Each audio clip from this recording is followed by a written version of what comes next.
Hello friends, welcome to EduTap and also welcome to the current lecture that is on soils, and this is especially for NABARD grade A and B, and these questions are useful for AFO as well, that is for static agriculture.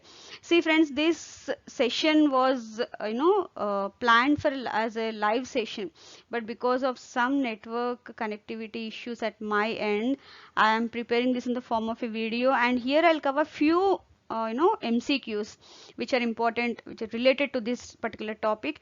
And if you have any queries, kindly write to us at hello@edutap.co.in, or you can even comment on that video, so I'll later check it out, and then if there are any queries, I'll answer it then and there itself. So kindly bear with this. Thank you very much. So let's start with the session. So friends, I have a small announcement before starting of this session. See, we at EduTap, we have launched courses for individual as well as combo courses for RBI grade B, SEBI grade A and NABARD grade A for 2021. And if anyone of you are willing to purchase this course, or if you have any queries, write to us or visit our website www.edutap.co.in, or to the number which is mentioned here. You can call us or you can write to us on at hello@edutap.co.in. That I have one more announcement. We at EduTap, we have already launched courses for IBPS AFO 2020-21, especially mains exam, that is agriculture. And for any queries, you can write to us or visit our website, that is www.edutap.co.in. However, I have already included the links to the demo courses as well as the payment links in the description box. So let's start with the session now. So friends, here comes the first question of our session. The number of type of soils that are present in India, which is as per the classification by All India Soil Survey Committee in 1953, is the total number of soils that are present in India are 8, and which include alluvial soils, black soils, red soils, laterite soils, forest and mountain soils, arid and desert soils, saline and alkaline soils, and peaty and marshy soils. Now, who did this? Who is the one that is behind this classification? See, what ICAR, that is Indian Council of Agriculture Research, they have done in is they have set up an All India Soil Survey Committee. Now this committee in the year 1953, they have divided Indian soils into these 8 major groups based on various physical and chemical characteristics.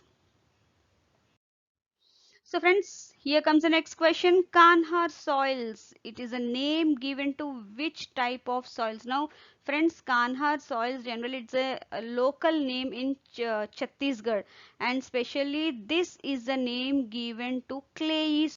So friends, here comes the next question. The honeycomb structure that is found in which type of soils? See friends, there are various type of structures of soils, and here honeycomb is one of them, and this is generally present in fine sand soils whose size is between 0.02 mm to 0.002 mm. That is fine sand, or you can say it as silt.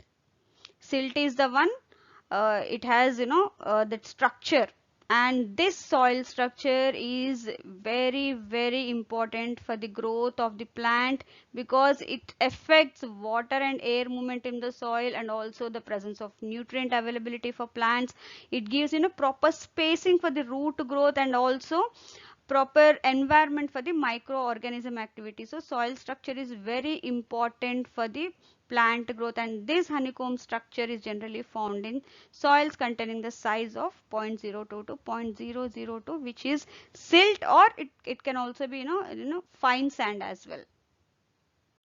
So friends, next comes is which of the following layers of soils is formed because of alluviation. Now alluviation is a process of leaching from little top layers to lower layers. Because of leaching, the soil particles, fine soil particles along with some minerals, they move into the lower layers of soil, and this alluviation, the soil layer that is formed because of alluviation, is A2 horizon. See, A horizon, which is the topmost layer, it is of three layers, A1, A2 and A3.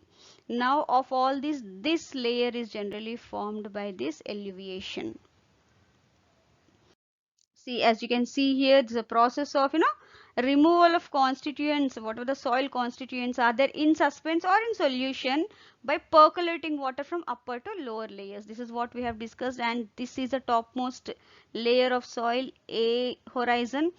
And O horizon is only present in those areas or in those soils where organic matter is abundant. Otherwise, topmost layer is always A horizon, and sometimes it is again mixed with organic matter. But in areas where there is no peaty or marshy soils, or in forest areas where addition of organic and that leaves, dried leaves and all those, it happens there, we can find a layer of O horizon.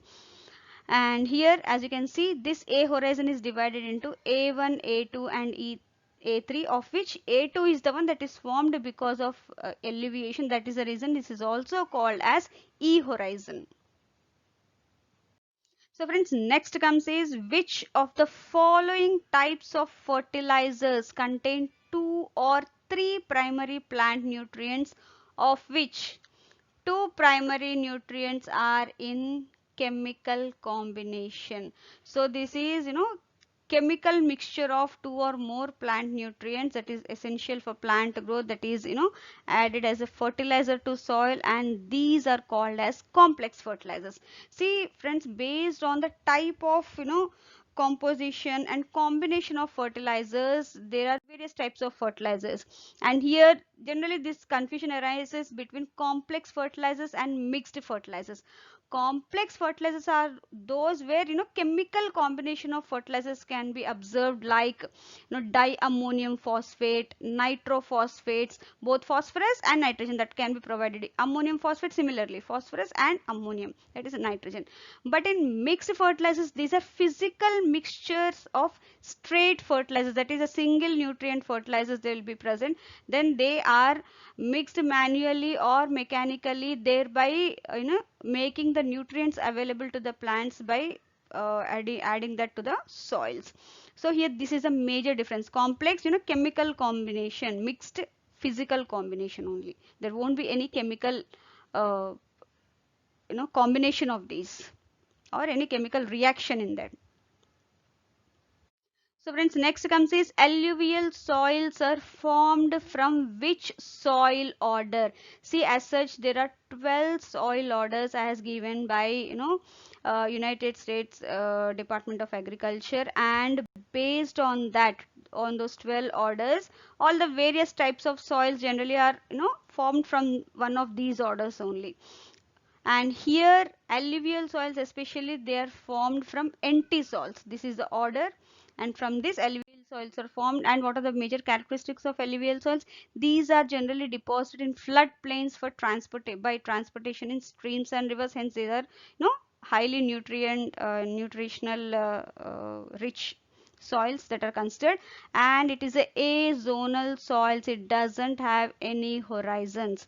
And there are basically two types of soils geographically as such: Khadar soils, which is, newly formed alluvium, and these contain more of sandy, because as you all know that the, the formation of soils, it passes through various stages.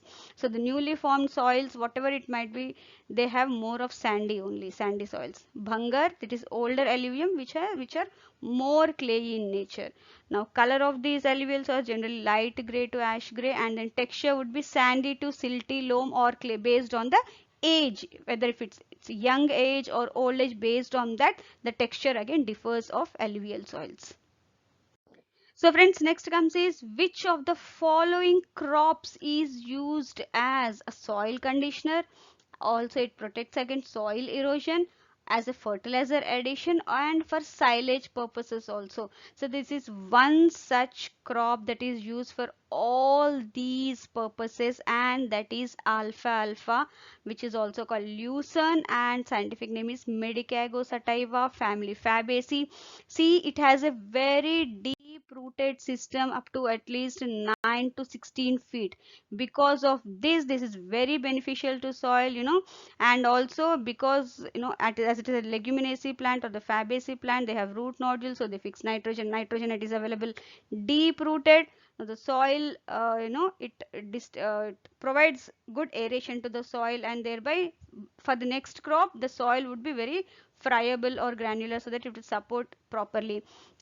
And then because of the intense growth of this, it also provides that for soil erosion, it controls the soil erosion. So because of all this is useful for various reasons. This can be cultivated, and also this is good for silage purposes. That is silage preparation, we have already discussed in one of our lectures in the course, so that also it is useful. So friends, next comes is saffron. You all know it's one of the premium crop in India and around the world as well. It is grown abundantly in which of the following agroclimatic zones in India? This is one exclusive crop that can be grown in this agroclimatic zone of India, and that is Western Himalayan region, which includes Jammu and Kashmir, Himachal Pradesh, and Uttaranchal, and this exclusively is grown in Jammu and Kashmir only, wherein the soil is predominantly alluvial. And here other crops can also be grown like barley, oats, and wheat, but saffron is exclusively grown in this region only, along with other horticulture crops like apples, peaches, apricots, pears, etc.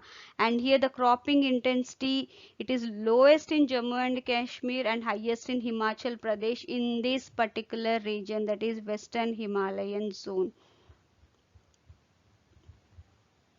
So friends, next comes is a definition on soils. What is that inherent capacity of the soil, or the ability of the soil which allows to sustain plant growth by providing essential plant nutrients, and also by providing various favorable chemical, physical, and biological characteristics as a habitat for plant growth. This is a definition given by FAO, and this is a definition of soil fertility. It is fertility, and it is the ability of the soil to sustain plant growth by providing various nutrients, as well as a habitat for plant growth by providing favorable chemical, physical, and biological characteristics. And here plant nutrients, what are those? That include macronutrients, micronutrients, various other elements that are required for the plant growth. Now these can be provided by the soil itself, that so that it can sustain that growth. Otherwise it can be added in the form of either chemical and mineral fertilizers or organic fertilizers such as livestock manures, compost, recycled nutrients also, etc. So friends, here comes the last question in this session. What is the most dead and the most stable form of organic matter? See friends, there are three types of organic matters. One is fresh residue organic matter, that is freshly added, and next is decomposing. Once the organic matter is added, decomposition will start, and the final product after the decomposing of the entire organic matter is the humus, which is the most dead and the most stable form of our organic matter that is readily available to the plants. And here humus, it's a black crumbly material resistant to further decomposition because it's almost completely decomposed, and this is the one that stores the plant nutrients in it, and it has the highest moisture holding capacity, and it has a tendency to improve the soil structure so as to support the plant growth. Now this is considered to be the most resistant and or the stable soil organic matter, which is a final product, as you can say. Thank you very much, friends, for your patient listening. And once again, I apologize to you all for the inconvenience you had to face because of the network issue at my end. Kindly write, to hello@edutab.co.in for any kind of queries related to this session. I'll be more than happy to, answer all your queries. And once again, thank you very much.